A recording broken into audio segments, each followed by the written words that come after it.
Bueno,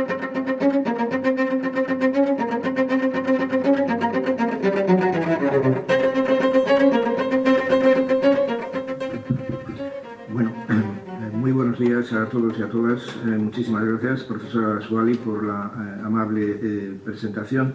Yo quisiera comenzar mis palabras con la expresión de un agradecimiento.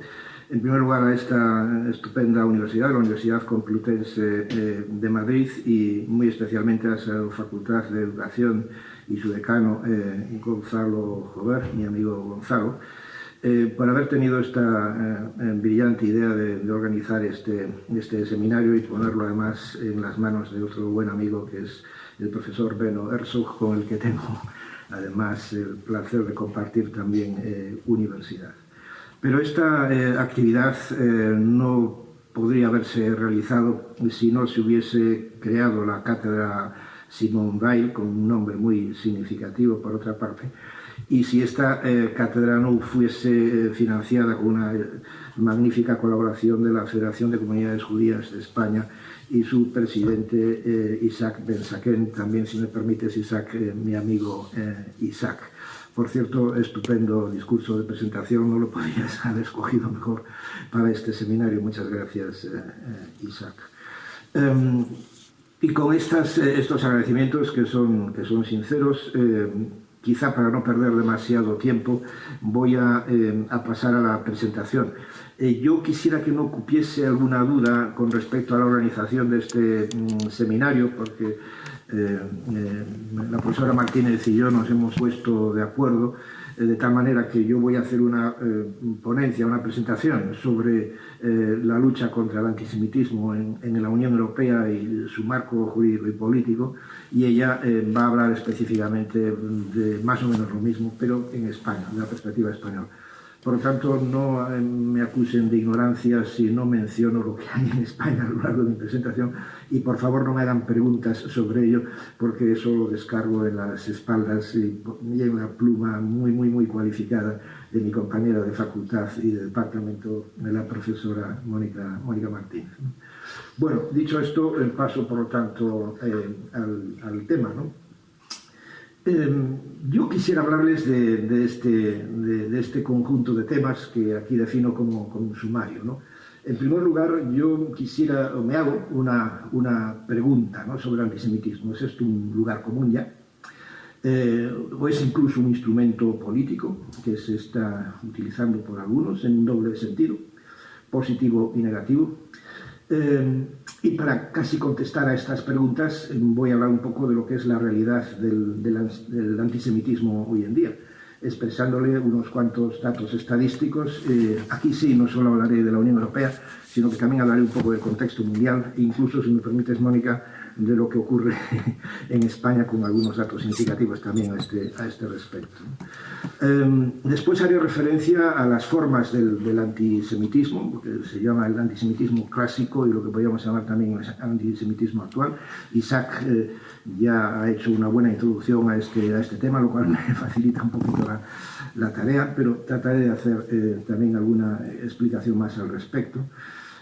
Para entrar después, inmediatamente, en la cuestión de la definición de antisemitismo o de lucha contra el antisemitismo, también quizá de manera más específica, que curiosamente se ha convertido en los últimos años en un tema controvertido. Quizá no para el gran público, pero sí para los que estamos en este terreno y lo afrontamos de una manera, no sé si puede decirse, científica, ¿no? Después hablaré precisamente de cuál es la lucha contra el antisemitismo en el ámbito internacional y en el ámbito de la Unión Europea, y finalmente trataré de hacer una descripción de cuáles son las medidas que se utilizan para luchar contra el antisemitismo, donde, como verán, podemos distinguir claramente las medidas de tipo político o estratégico, que son medidas de acción directa contra el antisemitismo, y las medidas que se utilizan desde el punto de vista del derecho, que son las medidas indirectas, pero curiosamente, sin embargo, son las más efectivas en esta lucha, ¿no? Trataré de explicarlo. Bueno, el antisemitismo, un lugar común, un instrumento político. Pues yo diría que, la verdad, el antisemitismo ha tenido a ser utilizado casi como un lugar común, como algo trivial, como algo que está ahí, que se conoce, que forma parte de la cultura. Hay muchas películas, la lista de Schindler, y mucha gente se aproxima a esto, pues eso, la lista de Schindler es una película de guerra. Es una película de guerra donde vemos nazis, de uniforme, qué bonito. Fíjense ustedes qué barbaridad lo que estoy diciendo, ¿no? Pero para mucha gente es un poco esto, ¿no? Entonces hay que tratar de destrivializar el tema. Hay que tratar de llevar las cosas a su justo cauce y no por hacer más acción, hacer que esta acción se convierta en menos eficaz y se diluya más casi en los términos de la propaganda. Yo creo que aquí es un terreno donde la propaganda tiene que estar absolutamente excluida y lo que tiene que haber es un tratamiento sistemático, científico del tema, llevándolo allá a donde tenemos que llevarlo, que es fundamentalmente, como verán, y ya estoy avanzando un poco en mi conclusión, al terreno de la educación, y bien por cuanto lo estoy diciendo en una facultad de educación. La utilización política del antisemitismo y del holocausto, pues es verdad, se está utilizando políticamente.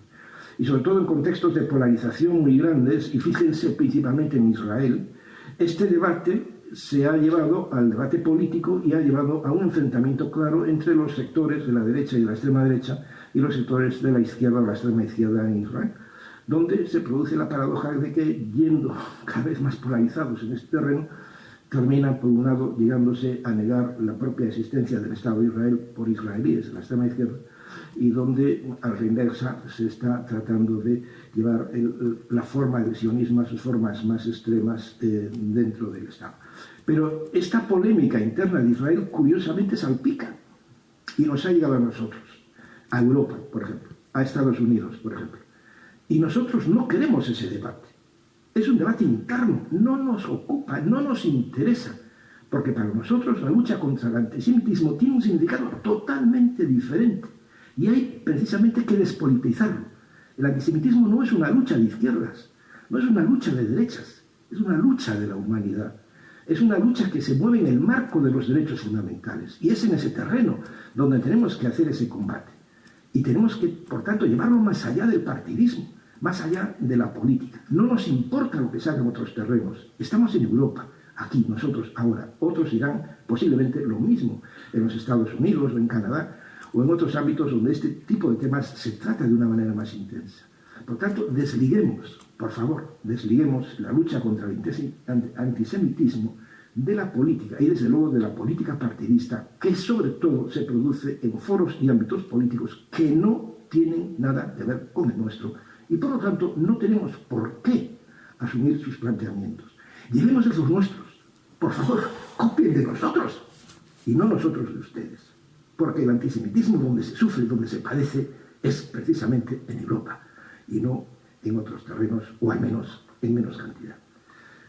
Bueno, ¿y cuál es la realidad del antisemitismo? Para que se vea precisamente la contundencia del problema. Pues miren, voy a manejar varias estadísticas y algunas un poquito más conocidas, como por ejemplo la que en su momento ha producido la FRA en un documento que se titula Experiencias y percepciones del antisemitismo, un análisis que hicieron dos, uno en el año 13 y otro en el año 18, y yo me voy a basar aquí en el año 18. Ahí se dice en ese informe que el 85% de los encuestados, y es una encuesta muy extensa, donde en España se entrevistaron a 750 y tantas personas, pero en Francia cerca de 7.000 y en Alemania casi lo mismo, por lo tanto es un análisis muy extenso. El 85% de los encuestados considera que el antisemitismo y el racismo son de los más graves problemas que tiene en estos momentos los estados de la Unión Europea. Y el 89% de los encuestados siente que el antisemitismo aumentó en su país en los últimos 5 años. ¿Y cómo se manifiesta el antisemitismo? Siguiendo con este mismo estudio, ahí perciben, analizando los resultados de las encuestas, cómo el antisemitismo se manifiesta de manera más grave, dicen los encuestados, en Internet y en las redes sociales, así lo dice el 89% de los encuestados, en los espacios y eventos públicos, el 73% de los encuestados, en los medios de comunicación, el 71%, en la vida política, en general el 70%. ¿Y cuáles son las declaraciones antisemitas más comunes que declaran las personas encuestadas? Bueno, pues dicen que, por ejemplo, ellos se encuentran con que se dice que los israelíes se comportan como nazis con los palestinos, el 51%. Los judíos tienen demasiado poder en la sociedad y en la política, 43%. Los judíos explotan el victimismo del holocausto para su propio beneficio, es lo que se llama como el antisemitismo secundario, el 35%. Pero en realidad, ¿cuál es el problema? Porque la encuesta está muy bien hecha, es científica, es profunda. El problema es que, como el mismo estudio dice, y casi lo dice en una nota a pie de página, y eso debería ponerse al inicio de todo, es que la gran mayoría de las personas que pasan por experiencias antisemitas no lo declaran, no lo denuncian. El 77% se dice. Por lo tanto, claro, es muy difícil hacer este tipo de cómputo. En la última estrategia de la Comisión Europea al respecto, precisamente, una de las recomendaciones muy específicas que hace a los estados es que perfeccionen sus mecanismos de control, de denuncia y de cómputo de las actuaciones antisemitas para que tengamos una fotografía de la realidad mucho más precisa y mucho más acotada de la que en realidad tenemos hoy en día. Bien, en este cuadro se aprecia precisamente cuáles son las manifestaciones del antisemitismo y en general la columna del final de la derecha están los cómputos totales que antes mencioné. Antisemitismo en Internet el 89%, dicen que existe expresiones de hostilidad contra los judíos el 73%, antisemitismo en los medios de comunicación 71%, etcétera, etcétera, ¿no? Pero vean la distribución de estos cómputos por estado en el ámbito de la Unión Europea. Y desde luego el antisemitismo en Internet es quizá el más llamativo, el más contundente y más penoso. Pero vean que España es precisamente uno de los países donde mayor es el índice o la incidencia de este fenómeno que pasa casi desapercibido para quienes, por ejemplo, no están en el mundo de Internet, en el mundo de las redes, ¿no? Y con respecto a las afirmaciones, bueno, no hace falta repetirlo, pero aquí está también detallado por estado, pero el que los judíos son igual que los nazis con respecto a los palestinos, pues también España se distingue, el 68%. El 68%. Fíjense que en el primer cuadro es el país donde es mayor el índice de personas que responden de esta manera, ¿no? Y aquí, de nuevo, el cuadro repite un poco dónde se aprecian estos ataques antisemitas. Evidentemente, Internet es la mayoría, ¿no? Pero si nosotros nos vamos a otro tipo de estudio mucho más reciente de la Universidad de Tel Aviv, del año 21, del Cantor Center de la Universidad de Tel Aviv, que se dedica al estudio precisamente de los movimientos radicales, no solo antisemitas, etcétera, en el mundo. Este estudio que hicieron sobre el antisemitismo en todo el mundo y que publicaron en el año 21, pero él refleja los datos del año 20, si ustedes ven en esta tabla, efectivamente hay un repunte brutal en el año 9, en el año 10, que es precisamente un momento donde coincide con la crisis de la COVID, donde se produce uno de los más ridículos, histriónicos lugares comunes sobre el antisemitismo. Y es decir que la COVID fue propagada por los judíos. Y hay idiotas de diferente nivel. Los hay idiotas redomados y los hay idiotas que parecen un poco más listos. Los idiotas redomados dicen que los judíos lo han hecho así simplemente para fastidiar a la humanidad. Y aquellos que son idiotas pero que pretenden ser un poquito más listos dicen que sí, claro, que lo hicieron para fastidiar a la humanidad para luego inventarse las vacunas y beneficiarse del negocio de las vacunas, ¿no? Esto es realmente tremendo, ¿no? Realmente tremendo. ¿Cómo la gente puede creer estas cosas y decirlas y repartirlas en sus mensajillos por los teléfonos móviles, ¿no? Realmente repugnante, pero dice muy poco de la inteligencia de esta gente. Pero fíjense que es el gran repunte del antisemitismo que se produce precisamente en ese periodo, en ese momento trágico de la historia de la humanidad como fue la crisis de la COVID. Pero en todo caso, la línea, como ven, aunque luego hay una caída, la línea, si la tomamos desde el inicio del año 89 hasta el año 20, la línea, si hacemos una línea, es ascendente. O sea que el antisemitismo sube en general en todo el mundo, ¿no? Y si nosotros tomamos el antisemitismo como se produce en términos cuantitativos en este mismo estudio en los países más llamativos o más, digamos, del mundo occidental, desde luego el país donde es mayor el nivel de antisemitismo es con mucho los Estados Unidos de Norteamérica, seguido de Alemania. Después el Reino Unido, Australia. Canadá, y ya en niveles muchísimo más bajos, países como Francia, pero con gran diferencia con respecto a los otros, y no es curiosamente la percepción que en general se da, donde da la sensación de que precisamente en la sociedad francesa el antisemitismo es brutal debido a la presencia masiva de inmigrantes de países musulmanes. Pues no es así, es muchísimo menor que el que se produce todavía en otros países de Europa. Y España, bueno, los casos que declaran son muy pocos en ese momento y por lo tanto el porcentaje es muy bajo y sobre todo si ustedes lo comparan con las líneas rojas, las barras rojas son claramente contundentes en su expresión, lo manifiestan con toda claridad. Y si vamos a España, precisamente, ¿qué datos tenemos? Bueno, no hay datos específicos sobre el antisemitismo, pero sí hay datos en general, no aislados sobre el pero sí en el contexto global de la criminalidad en España, ¿no? Y estos datos nos los produce un informe del Ministerio del Interior, la evolución de los delitos de odio en España del año publicado en el año 21 y se refiere al último año, al año 21. Pero en esta tabla, en este informe, nos da una tendencia desde el año 19 hasta el año 21. Y vean cómo el antisemitismo es el delito que más crece con mucho, 266%. El porcentaje es brutal de crecimiento. Es verdad que los casos en sí mismos son pocos. Los declarados y los analizados por la policía. 5 en el año 19, 3 en el año 20, pero 11 en el año 21, o sea, pues se dispara. Después están otro tipo de delitos, pero no merece la pena entretenerse en ellos, ¿no? Porque lo que nos interesa aquí, y sobre esto versa el seminario, es el antisemitismo, ¿no? En el cómputo global de delitos, lógicamente, claro, el porcentaje es mucho menor, ¿no? Porque aquí se computan totalmente los delitos y es el 0,61% de la delincuencia general en España. Pero el racismo y la xenofobia, y ahí el Ministerio del Interior los distingue, el porcentaje es enorme. Y como bien ha dicho Isaac, es muy difícil distinguir una cosa de la otra. Suelen ir aparejadas. En este informe aparecen deslindados.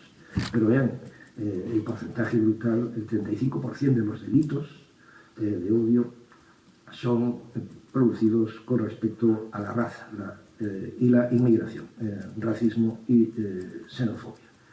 Y miren, ¿qué pasa por comunidades autónomas en España? Y aquí los datos son sorprendentes. Delitos de odio en general. Ya no hay distinción aquí con respecto al antisemitismo u otros, ¿no? El país más, la comunidad autónoma, perdón, más violenta o que más ataques produce con este tipo de delitos es el País Vasco, con el 11% de los casos.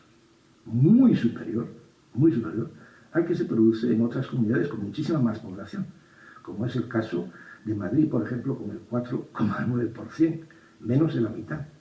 Y después del País Vasco viene Navarra. Y esto nos produce algo que yo insisto mucho en esto, y que marca una diferencia también con respecto al tratamiento del antisemitismo que tenemos que tener en cuenta cuando analizamos los casos particulares de cada Estado. Si nosotros nos vamos a Alemania, es muy posible que la mayoría de los ataques antisemitas provengan y se encuentran en el mundo de los partidos radicales de derecha, o los neonazis. Posiblemente en Italia también. Pero es que en España el antisemitismo es de izquierdas, es de extrema izquierda, perdón, permítame que me corrija inmediatamente además, para no confundir. Es de extrema izquierda. Y los movimientos más antisemitas en España son los partidos radicales de izquierda. Y son los que promueven las acciones, precisamente, que podemos considerar antisemitas. No solo por las políticas contrarias a las políticas del Estado de Israel o en defensa de los derechos del pueblo palestino, cosa que yo defiendo con toda claridad y contundencia, los derechos del pueblo palestino. Y otra cosa son los ataques al Estado de Israel en cuanto que Estado judío, en cuanto que Estado nazi, en cuanto que Estado de apartheid, etcétera, etcétera. Precisamente, donde más fuertes son este tipo de movimientos, País Vasco, es donde mayor es la incidencia de este tipo de crímenes. Está claro, los datos estadísticos lo denuncian con toda contundencia. ¿Y quiénes son los que producen este tipo de crímenes? Bueno, la tendencia normal es a decir son los inmigrantes, y sobre todo los inmigrantes de países islámicos, etc. Pues la verdad es que Lamentablemente no es así, porque de otra manera sería relativamente fácil solventar el problema, ¿verdad que sí? Pues no. El 75% de los crímenes los cometen los propios españoles, ciudadanos españoles. Y el 24% ciudadanos extranjeros. Y de ellos, solo el 6,7% son marroquíes, el 1% argelinos, es decir, apenas el 7% son de países islámicos. Por lo tanto, el crimen de odio no es un crimen en nuestro país de las minorías musulmanas o de las minorías migrantes. Es un crimen de los propios ciudadanos autóctonos españoles, como los datos del País Vasco nos demuestran. Bueno, ¿y cuáles son las formas de antisemitismo? En buena medida también Isaac, gracias de nuevo Isaac, me has facilitado la tarea y así me ahorras unos cuantos minutos de charla, que lo ha explicado muy bien. Yo distinguiría, bueno, no lo digo yo, lo dicen quienes tratan este tema de manera científica y saben mucho más que yo del tema. Se suele distinguir entre lo que es el antisemitismo tradicional que se basa en los estereotipos de siempre y las afirmaciones antisemitas, no solo la conspiración de y las teorías conspirativas, los sabios de Sion, o el judío feo, amargado, con una nariz que le pisa el ombligo y que le sobra dinero por los bolsillos de las caricaturas nazis, etcétera, etcétera. Estas caracterizaciones, estas deshumanizaciones del pueblo judío, de los judíos como personas, se siguen manteniendo, pero son las históricas, las primeras que se produjeron, por decirlo ahí, pero siguen estando ahí, aunque quizá no tienen la misma incidencia que tuvieron en su momento, ¿no? Las teorías conspirativas, sí, acabo de contar lo de la COVID, ¿no? Empezamos con los sabios de Sion y seguimos con los laboratorios de productos químicos, ¿no? Pues lo mismo, tienen el mismo fundamento, es decir, nulo, ninguno. Se trata simplemente de desacreditar a los judíos, al pueblo judío, ¿no? ¿Y el antisemitismo actual cómo se manifiesta? Bueno, se manifiesta fundamentalmente por la negación y la distorsión del Holocausto, lo que se llama el antisemitismo secundario, es decir, hacer que tú te sientas víctima del daño que a mí me has producido, fundamentalmente con respecto a los ciudadanos y a los gobiernos de Alemania y a los ciudadanos y al gobierno de Austria y otros países donde se produjo específicamente la persecución de los judíos durante la Segunda Guerra Mundial, ¿no? Y desde luego, claro, como decía antes, el antisemitismo está estrechamente vinculado al antisionismo, porque el antisionismo sionismo es una ideología política legítima que pretende el establecimiento de un Estado en los territorios de Palestina para el pueblo judío, de lo mismo que es absolutamente legítimo el que los palestinos pretendan un Estado para el pueblo palestino más o menos en el mismo territorio que tendrán que repartirse con los ciudadanos de Israel, ¿no? De acuerdo con la resolución de las Naciones Unidas del año 47. Pero el problema es cuando esto se transforma en un mensaje político tendente a desacreditar al pueblo judío. Entonces, en este caso, Israel y el sionismo se convierten precisamente en la punta de lanza del mal contra la humanidad, del mal que se manifiesta específicamente y en primer lugar contra los propios palestinos o otros pueblos del Oriente Medio, pero que representan precisamente, digamos, a la maldad del judío en el contexto internacional. El conflicto Oriente Medio, por lo tanto, está estrechamente vinculado al antisemitismo. Y si nosotros comprobamos muchas estadísticas, pero no quise cansar de contarlas, que se producen por todos estos estudios que se han realizado y que se siguen haciendo, se comprueba fácilmente como cualquier momento de crisis y de tensión, como lamentablemente y con excesiva frecuencia se produce en Israel, produce inmediatamente un disparo hacia arriba de los incidentes de antisemitismo en Europa. Por lo tanto, están estrechamente vinculados. No tenía que ser así, no tendría por qué ser así, pero lamentablemente, aquí adopto la visión puramente sociológica, es así. Y existe esta coincidencia en el tiempo, ¿no? Y llegamos a un tema importante, porque claro, ¿cuál es en definitiva entonces la definición de antisemitismo, ¿no? Bien, podrían ustedes creer que es una cuestión pacífica. Pues no lo es. No lo es en absoluto y en realidad a lo largo de los años, desde el año 2007, en que la OSCE y el Observatorio Europeo para el Racismo y la Xenofobia produjo la primera definición operativa de lo que es el antisemitismo. Después ha venido la definición, que es la más conocida, de la Alianza Internacional para el Recuerdo del Holocausto, la IRA, que la conocemos todos por sus iniciales en inglés, del año 2016, pero que en realidad se monta, por decirlo así, sobre la anterior definición, la completa y la desarrolla con unas pautas explicativas de lo que significa la definición. Pero después han venido dos importantísimos documentos que en realidad se dirigen a criticar a la definición de la IRA, demostrando, digamos, las debilidades, las complejidades que esta definición asume y sobre todo denunciando cómo esta definición ha sido utilizada precisamente por movimientos radicales de derecha para obtener otro tipo de réditos políticos, fundamentalmente negar los derechos de la autodeterminación del propio pueblo palestino, etcétera, etcétera. Y es el Nexus Document, no tiene nombres en inglés, el subtítulo es muy significativo, en castellano sí lo he traducido: comprender el antisemitismo en su nexo con israelí-sionismo. Precisamente lo del nexo es lo que da lugar al nombre que adopta el movimiento de esta ONG, de este, digamos, think tank israelí.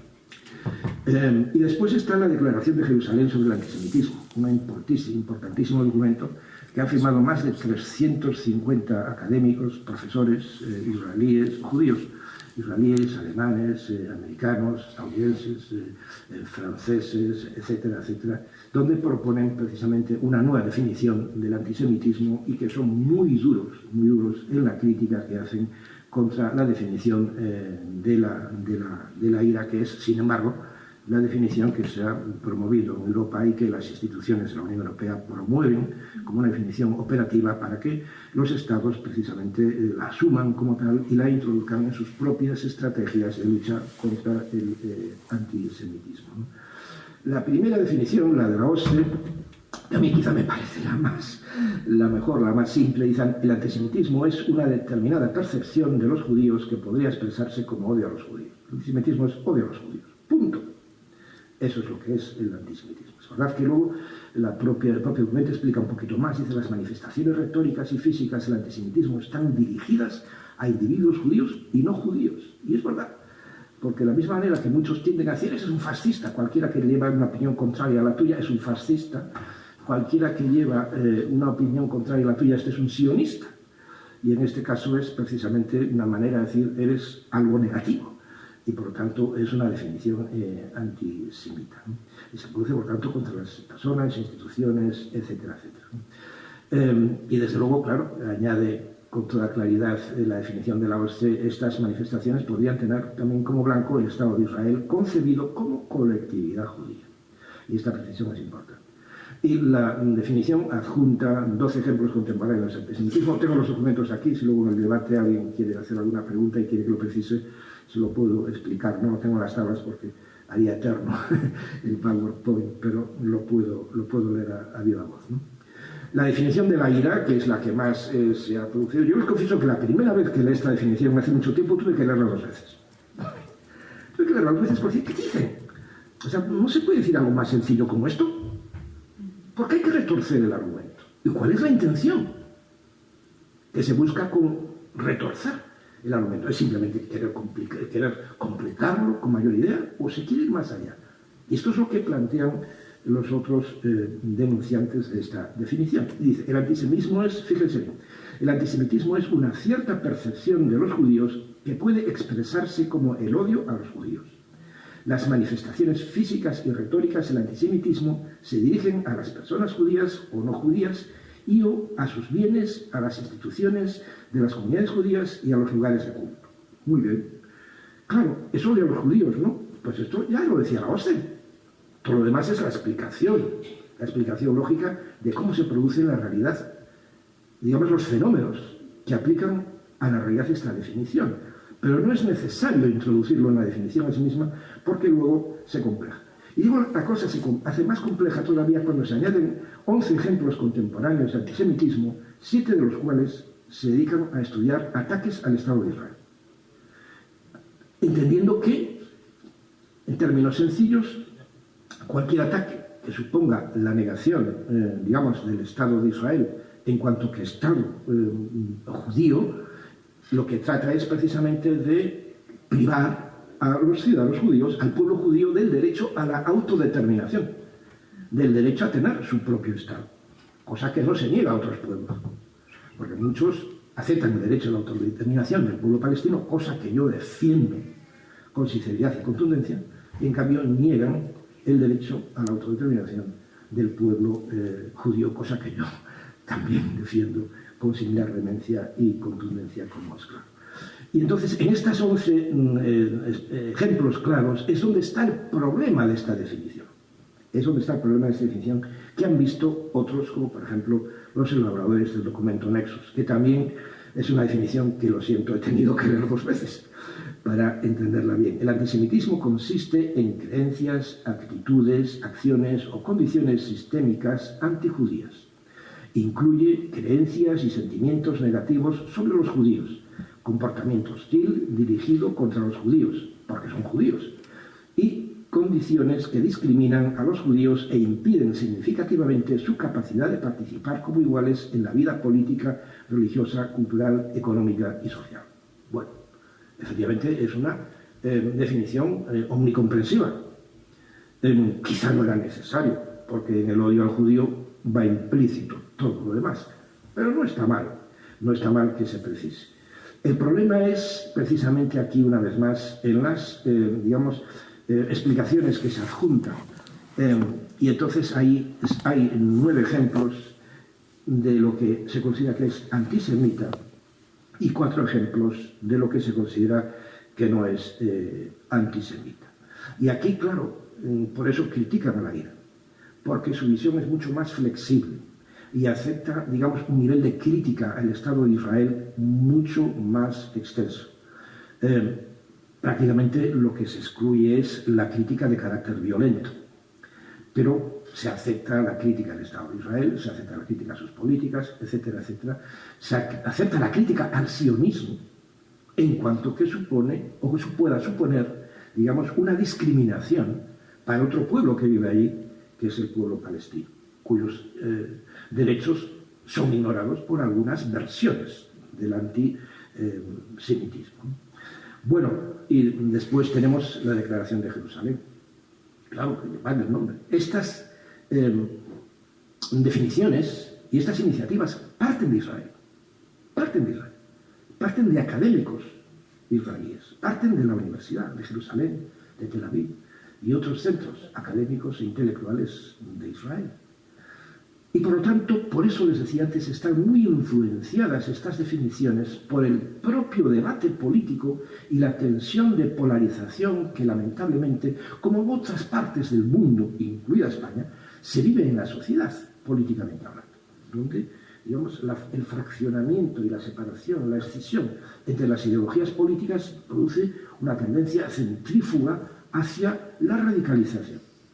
Y en este caso, la definición que dice el antisemitismo, sin embargo, esta es mucho más sencilla y clara. El antisemitismo es discriminación, perjuicio, hostilidad o violencia contra los judíos como judíos o las instituciones judías. Está claro, y ya está. Y claro, ¿qué es lo que hacen? Que entonces añaden sobre todo eso unas explicaciones muy detalladas.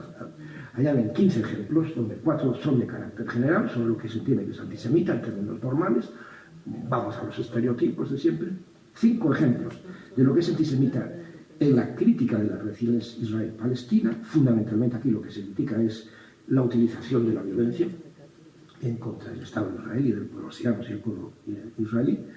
Y 5 ejemplos de lo que no es antisemita en la crítica de las relaciones Israel-Palestina.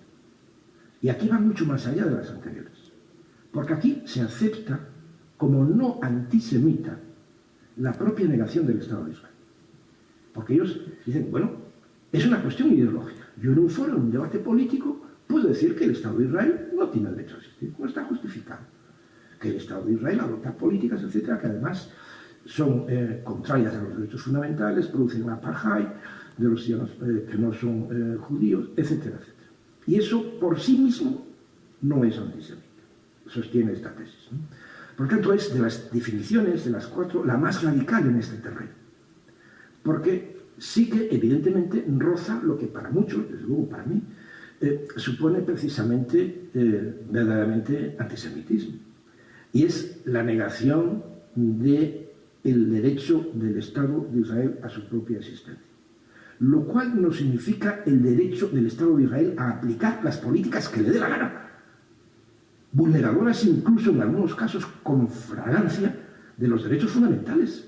Esto es inaceptable, y es inaceptable no solamente para los ojos de cualquier defensor de los derechos fundamentales, sino que para cualquier buen ciudadano israelí, porque ven que eso mismo pone en peligro la misma existencia del Estado de Israel y pone en cuestión los propios pilares, el propio conjunto de valores que supuso la creación del Estado de Israel en ese momento, y que se ven contradichos por estas actuaciones desproporcionadas, claramente vulneradoras de derechos fundamentales, y que producen como consecuencia declaraciones como la de Nexus, declaraciones como la declaración de Jerusalén. Bueno, ¿cómo se produce la lucha contra el antisemitismo? Asumamos que tenemos ya una definición. Pues bien, la lucha contra el antisemitismo, y aquí les habla un jurista, y por lo tanto no vean en mi exposición exceso de formalismo, y trataré de clarificar, pero yo creo precisamente que por eso es bueno que lo clarifiquemos. Yo creo que en la lucha contra el antisemitismo debemos distinguir dos tipos de lucha, en lo que se produce y si analizamos los instrumentos, etc. Lo que llamamos la lucha directa contra el antisemitismo, es decir, documentos que llevan, voy a ser sencillo, en su propio título, el antisemitismo, lucha contra el antisemitismo, declaración por estrategia contra el antisemitismo. Pues bien, se trata aquí, en general, de documentos políticos, por tanto, documentos de carácter estratégico, de las instituciones, fundamentalmente de la Unión Europea, que es lo que voy a referir con mayor precisión, pero en general, de otras instituciones importantísimas del mundo, como las Naciones Unidas, la OSCE, la UNESCO, etcétera, etcétera. Me voy a referir a ellas inmediatamente. Estos documentos, ¿qué es el problema que tienen? Que son precisamente puramente estratégicos. Son documentos políticos y que, por lo tanto, requieren un desarrollo. Son recomendaciones a los Estados. Requieren un desarrollo requieren un desarrollo nacional. Requieren la producción de acciones concretas, de estrategias concretas, que eso sí, vayan en la línea del documento estratégico madre. ¿Cuál es el problema? Que en la mayoría de los casos se incumplen. Que en la mayoría de los casos quedan así, en documentos puramente nominalistas. Bueno, muy bien, somos una institución magnífica, hemos hecho nuestra declaración en contra del antisemitismo y ya está. Ahora que vengan los demás a desarrollar. ¿Y qué ocurre? Que los demás no lo desarrollan. Bueno, perdón, no es que no hagan nada, lo hacen de otra manera, lo hacen sus cosas, muy poquito, generalmente muy poquito, o casi nada. Y luego está lo que podríamos llamar la lucha indirecta. La lucha indirecta contra el antisemitismo supone que el antisemitismo, la lucha contra el antisemitismo se encuadra en el marco de otras políticas que se realizan con respecto a otras cosas. La lucha contra el racismo, la lucha por la igualdad, la lucha contra la discriminación, etcétera, etcétera. Y aquí sí nos encontramos en general con documentos jurídicos. Y como son documentos jurídicos, son vinculantes para sus destinatarios. Es verdad que, claro, el tipo de vinculación es diferente. ¿Cuál es el problema aquí?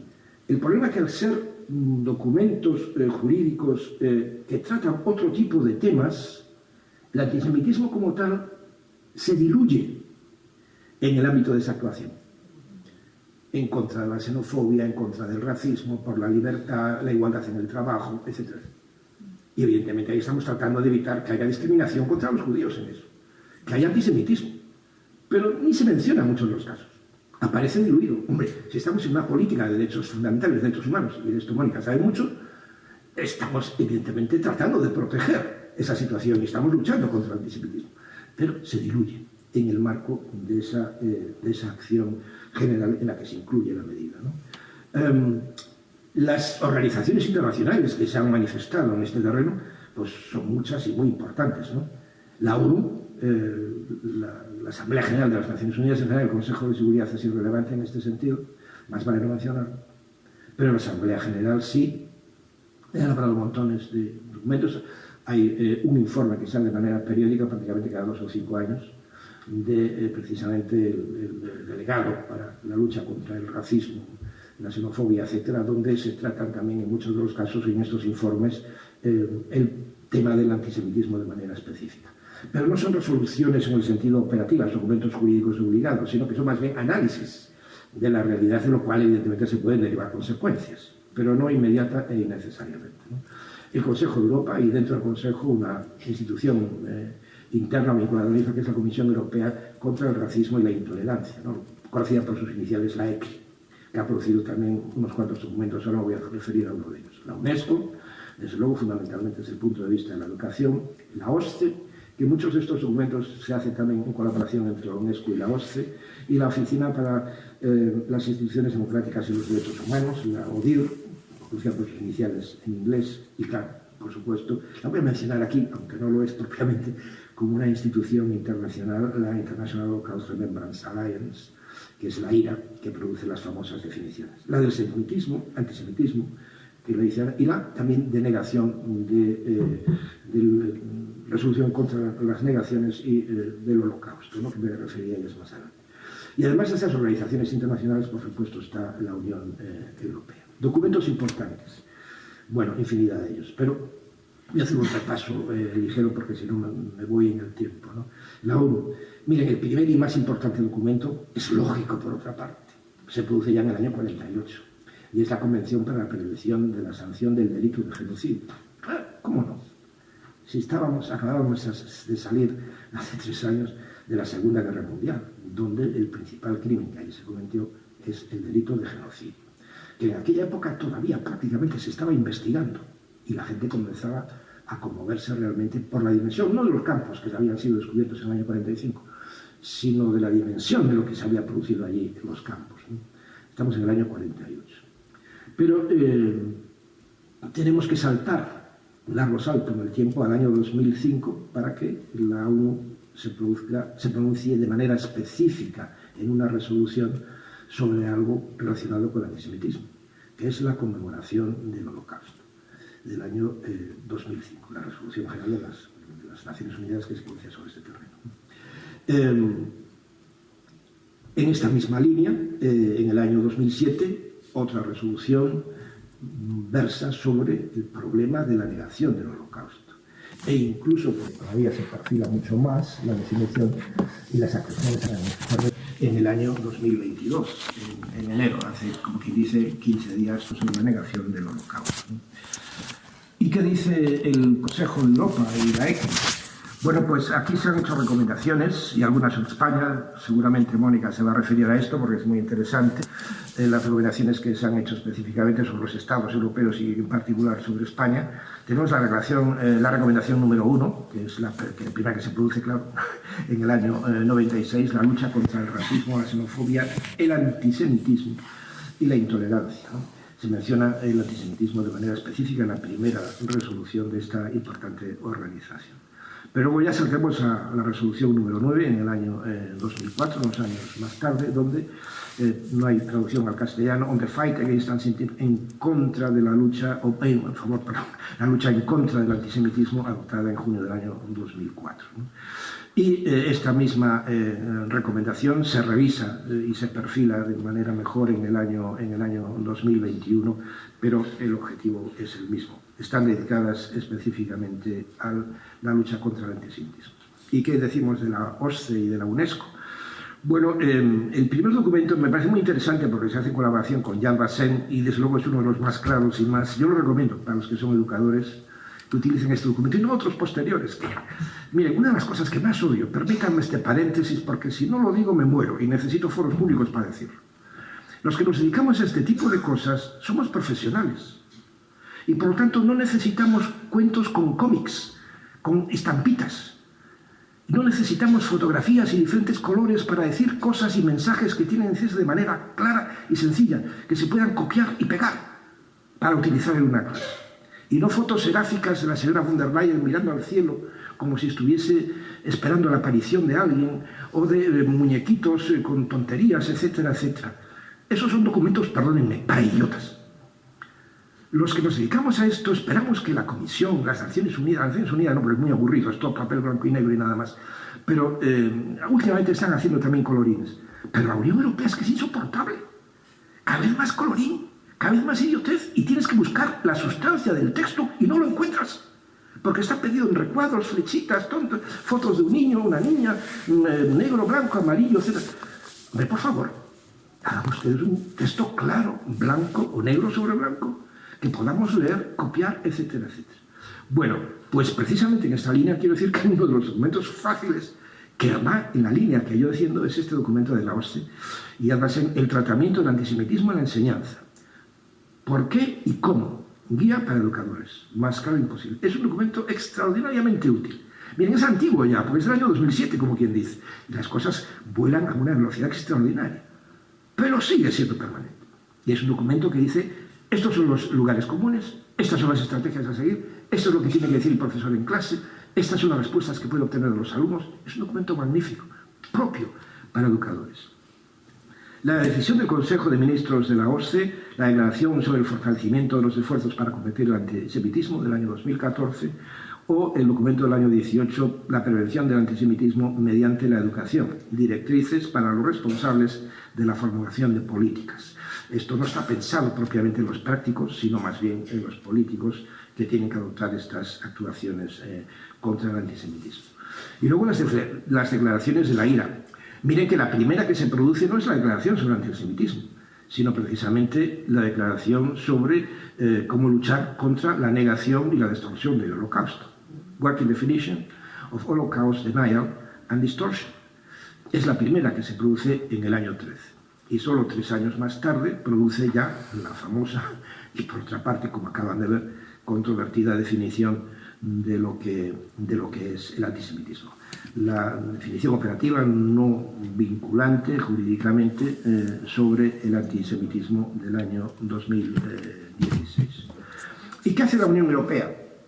Pues miren, inicialmente los documentos de la Unión Europea versaban en general sobre el racismo, la xenofobia, etc., y ahí el antisemitismo no era tratado de manera específica. Estaba diluido en el conjunto de estos estudios, de estos análisis, de estas resoluciones. La primera vez que se produce en el ámbito de la Unión Europea un documento específico sobre el antisemitismo es en el año 2017. Es decir, no en el año 48, ni en el año 92, Tratado de Maastricht, en el año 2017. Y es la resolución del Parlamento Europeo sobre la lucha contra el antisemitismo. Bueno, es verdad que a partir de ahí se producen más documentos y más actuaciones. No es que la Unión Europea no haga nada, ha hecho muchísimo. Pero en el campo en general de la lucha contra el racismo y la xenofobia, pensando principalmente en la protección de los inmigrantes que llegan en masa a partir de los años 60, 70, fundamentalmente 80 y 90 a Europa. Y así se produce la declaración del Consejo sobre la lucha contra el antisemitismo y el desarrollo de un enfoque común de la seguridad para proteger mejor a las comunidades y a las instituciones judías en Europa. Bueno, es un documento muy importante. Es un documento muy importante porque es el Consejo. Es decir, son los representantes de los gobiernos de los estados en el ámbito de la Unión Europea. Yo menciono aquí porque me parece un documento muy importante, aunque no está en esta línea, porque sigue la línea general de la lucha contra el racismo, la xenofobia, etc., pero es un plan de acción muy concreto que define la Comisión Europea y que me parece muy importante. ¿Por qué? Porque ahí también hay acciones contra el antisemitismo, pero no de manera específica, diluidos en el conjunto de las actuaciones, que es la comunicación de la Comisión Una Unión para la Igualdad, Plan de Acción de la Unión Europea Antirracismo para el año 2025. Por tanto, está en vigor. Y ahora se están realizando actuaciones. A mí me gustaría saber qué se está haciendo en los estados con respecto a esto. Y perdónenme, me temo que no mucho tampoco. Quizá Mónica me corrija dentro de unos minutos al hablar de España. El Consejo, declaración del Consejo sobre la integración de la lucha contra el antisemitismo en todos los ámbitos de actuación. Esto es muy interesante porque aquí el Consejo lo que está proponiendo es que se tenga la perspectiva de antisemitismo, de lucha contra el antisemitismo en todas las políticas de la Unión Europea. Es lo que en inglés se llama el mainstreaming, que se utiliza precisamente en el título en inglés de esta importante declaración del Consejo del año 20. Y luego, por fin, llegamos, y lo subrayo, a la estrategia de la Unión Europea en la lucha contra el antisemitismo y el apoyo a la vida judía para el periodo 21-30, que es de octubre del año 21, como quien dice, de antes de ayer. Este es un documento importantísimo, es un documento crucial, es el primer análisis sistemático que realiza la Unión Europea del problema y de las posibles soluciones que han de adoptarse para tratar de superar este gravísimo problema, tanto por la propia Unión Europea y la Comisión muy específicamente, como por parte de los Estados miembros, ¿no? Y, en fin, el último documento es de marzo del 22, como quien dice también antes de ayer, las conclusiones relativas a la lucha contra el racismo, el antisemitismo, y esto es un documento que le ponen en el título aprobación, porque es un documento que se había venido discutiendo varias veces en el Consejo sin llegarse a una aprobación por falta de unanimidad al respecto. Bueno, y después está, como les decía, la vinculación que se hace del antisemitismo a otras políticas dentro del conjunto de la actuación de la Unión Europea. Así, por ejemplo, la lucha por la igualdad y la no discriminación, la lucha contra el racismo y la xenofobia, como acabo de decir, la perspectiva de los crímenes de odio o incitación a la violencia, o la protección de las víctimas de odio, ¿no? ¿Qué actuaciones se han realizado aquí? En lo que hace, por ejemplo, la lucha por la igualdad y la discriminación, tenemos dos directivas importantes. Una sobre la igualdad de trato, lo que se llama directiva sobre la igualdad racial del trato a las personas, pero con la perspectiva de raza, y otra sobre la igualdad en el empleo. Pero aquí la perspectiva, cuando hablamos de igualdad, no es solo hombre-mujer, no es esto a lo que se refiere a estas directivas, sino igualdad por la inclusión, es decir, entre las diferentes minorías. Fíjense en la diferencia. Claro, sé que estamos hablando de términos jurídicos. Antes hablábamos de estrategias, de documentos políticos, de recomendaciones. Ahora estamos hablando de normas jurídicas vinculantes. ¿Por qué? Porque los Estados están obligados a desarrollar las directivas. Pero ya no se habla del antisemitismo de manera específica, está disperso. Por tanto, los documentos eficaces de la lucha contra el antisemitismo, ¿cuáles son? Las declaraciones políticas y estratégicas o los documentos indirectos, que hacen referencia a otras políticas y que en ellas se incluye como una gota, a veces en el mar, el antisemitismo. En lo que hace referencia a la lucha contra el racismo y la xenofobia, tenemos, pues, por ejemplo, la decisión del Consejo de noviembre del año 2008 relativa a la lucha contra determinadas formas y expresiones de racismo y xenofobia mediante el derecho penal. Aquí lo que se está haciendo es una decisión del Consejo que le dice a los Estados: tenéis que llevar esto a vuestros códigos penales. Y están obligados, porque son decisiones que se adoptan en el Consejo por los propios Estados para sí mismos. Son obligaciones que ellos asumen. Y obligaciones que les llevan necesariamente a realizar estos desarrollos normativos. La comunicación de la Comisión para ampliar la lista del artículo 83.1 del Tratado de Funcionamiento de la Unión Europea para incluir los delitos de odio, sin embargo, aquí estamos ante una obligación no para los Estados, sino que es una propuesta que hace la Comisión a los Estados para que realmente para que los Estados lleven precisamente al propio tratado la inclusión en este artículo 83, que menciona una serie de actuaciones condenables en el ámbito de la Unión Europea, los delitos de odio. La persecución por los crímenes de odio, fundamentalmente a través de la incitación a la violencia, por ejemplo, la directiva del año 18 sobre servicios y medios audiovisuales. Aquí lo que se trata es de perseguir el crimen online, el crimen en línea. Y los Estados tienen la obligación jurídica de hacer este desarrollo. Y si no lo hacen, pueden ser llevados ante el Tribunal de Justicia por incumplimiento de una norma jurídica. La protección contra las víctimas de los delitos de odio, la directiva sobre la protección de las víctimas, ¿no? Este es un desarrollo que, por cierto, se ha hecho en España también, a que aquí nos estamos refiriendo de manera específica a la perspectiva del odio también, ¿no?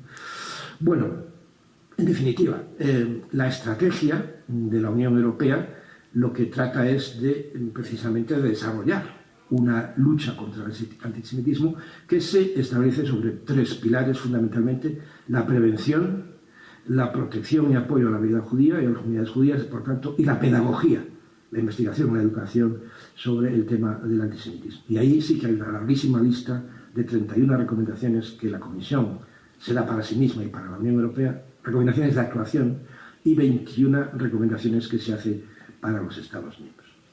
Y ahora sí, profesor Asmani, ya concluyo. Bueno, ¿qué se puede obtener? ¿Qué conclusiones podríamos obtener de todo esto? Yo diría, en primer lugar, que la lucha contra el antisemitismo es muy relevante y tiene repercusiones en la paz y en la estabilidad social, como muy bien dicho también Isaac hace escasos minutos, ¿no? El antisemitismo, diría yo, es como un virus. A veces es pequeño, casi inapreciable, la trivialización de la que antes les hablaba, pero si no se le afronta, puede crecer hasta convertirse en un mal incurable, o por lo menos de muy difícil tratamiento. El recuerdo del Holocausto puede servir precisamente como un instrumento político y didáctico para la lucha contra el antisemitismo. ¿Qué ejemplo más contundente podemos obtener?